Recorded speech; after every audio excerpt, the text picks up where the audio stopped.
Hi மக்களே வணக்கம். இன்றைக்கி எபிசோடில் தேவையில்லாமல் இந்த சரவணம் போட்டு எல்லாரும் பாடாப்படுத்துகிறாங்க.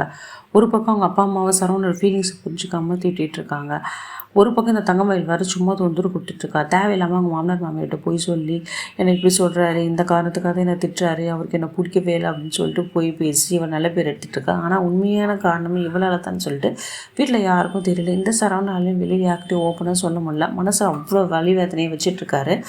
இவன் வேறு கடையில் தொந்தரவு பண்ணிட்டு வாயை மட்டும் வேலை பார்க்காது மாமா மாமான்னு பேசவே கடுமையாக திட்டிடுறாரு. இதை பார்த்த பாண்டியனும் கண்டு காணாமல் இருந்துடுறாரு. அந்த நேரத்தில் தங்கமயிலோட அப்பா வராரு. இதை பார்த்த சரவணுக்கு இன்னும் கோவம் ஒழுங்கு மரியாதை உங்கள் அப்பனை போக சொல்லிவிடு, அவந்தால் கூட நீயும் போயிடுன்னு திட்டுறாரு. கடைசியில் இவங்க 2 பேரும் சண்டை போட்டு நடு ரோட்டுக்கு வந்துடுறாங்க.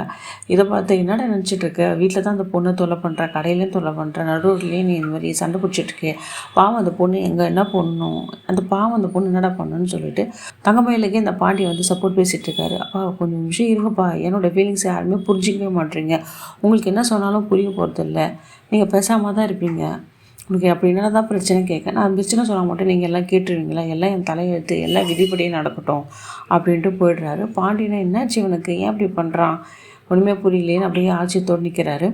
ஒரு வழியாக அந்த சரவணை வீட்டில் எல்லாக்கிட்டையும் சொல்லிடணும். அதுக்கு என்ன ஸ்பேஸ் யாருமே கொடுக்கறதில்ல வீட்டில். இப்படியே போயிருந்தால் பாவங்க சரவணன் ஒரு வழியாக ஆகிடுவார். இந்த வீடியோ உங்களுக்கு பிடிச்சிருந்தா லைக் அண்ட் ஷேர் கமெண்ட் பண்ணுங்கள் மக்களே. வீடியோ ஸ்கிப் பண்ணால் பாருங்கள். நன்றி, வணக்கம். அனைவருக்கும் இனிய கார்த்திகை தீபம் நல்வாழ்த்துக்கள்.